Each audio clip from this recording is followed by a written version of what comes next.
Hey all, this is Tom with Goldspot Pens of goldspot.com and refillfinder.com, and I just wanted to show and share with you my excitement for the new TWSBI Diamond 50 milliliter ink bottles.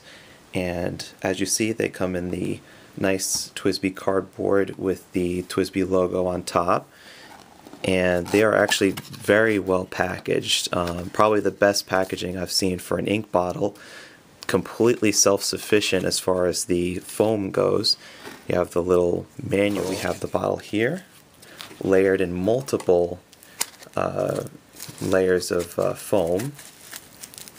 I'll just take off the top here, and we'll just take a look at the different parts to this actually.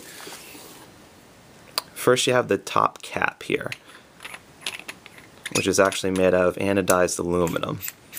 And it's broken up into two sections.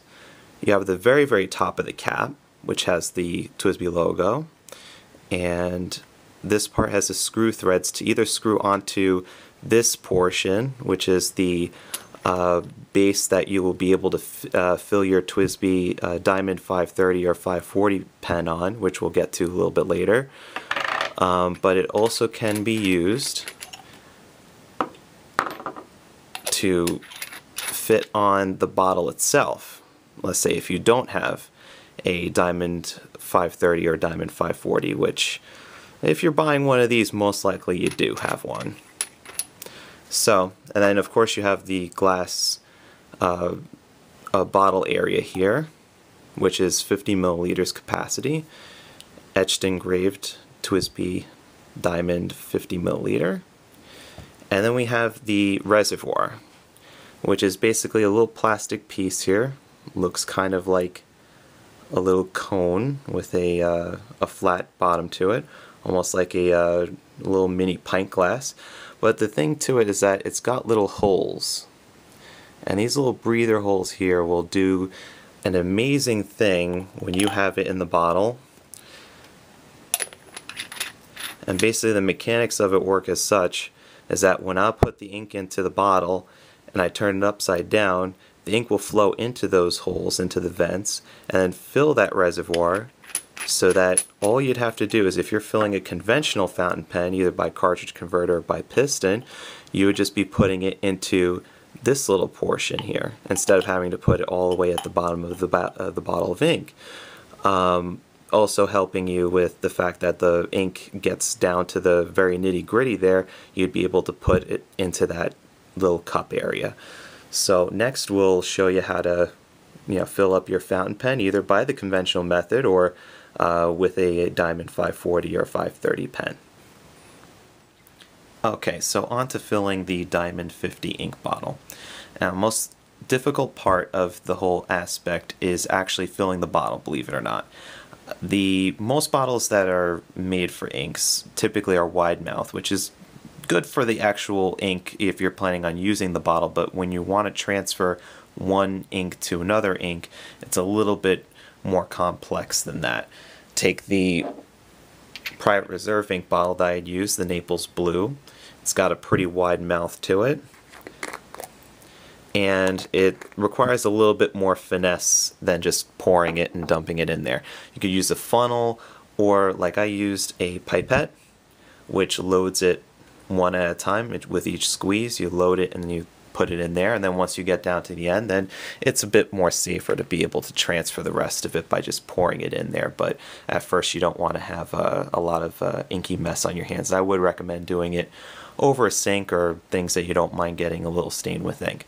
But anyway, let's get to actually filling a fountain pen. And so I have the reservoir here, which I will insert into the bottle opening. As you can see, it's kind of bobbing up and down. It's because it needs to get ink in there. There's no ink in this little container here. So what we'll do is we'll put the cap on directly on the bottle itself. Just finding the threads. There we go. Okay, making it nice and tight. And people who use sailor inks will be familiar with this. It's basically just turning it upside down. When you jiggle it around, you could kind of hear the air bubbles making their way out of that little reservoir and into the rest of the ink bottle. Then we're going to turn it back up right side and then unscrew the cap. And voila, we now have ink inside the reservoir to fill our fountain pen. Now we have our TWSBI Diamond 530. We're going to take it and insert it into the reservoir.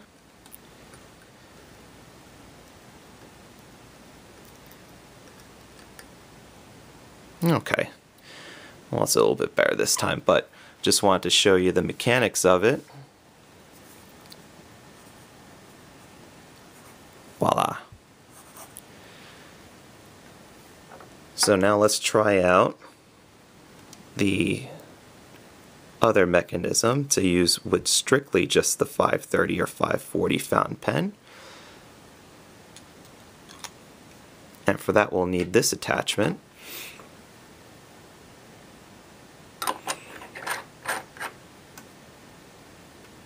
Now, from what I understand of the instruction manual and also the helpful tidbits that Speedy puts up on Facebook and Fountain Pen Network, do not attempt to turn over the bottle of ink with just this part on. You definitely want to have the cap on both times when you're trying to turn over the bottle of ink. That there is a good possible chance of leakage when you try to turn this over with just this part on. Okay, so now I'm going to demonstrate filling the TWSBI Diamond 530, 540 pen using what I would refer to as the express filling method with the attachment that is supplied with each of the Diamond 50 milliliter ink bottles. Now you would do the same as what you would with the conventional method, which is to screw the top, but not instead this time, not on the bottle, but on top of that intermediary attachment, and then turn upside down, let the reservoir fill, turn right side up, unscrew the cap, take your Diamond 530 or 540 fountain pen. We're going to unscrew the front section, including nib, clear away from the body,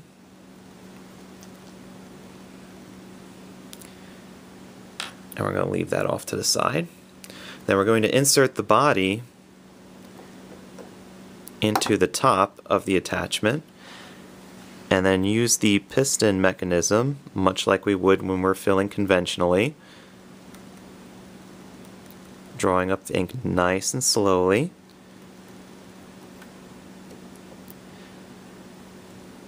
And there you go. You have a completely full fill without, it looks like, any air bubbles at all, and that was on the first try. So then we just reattach the front section and we're ready to go.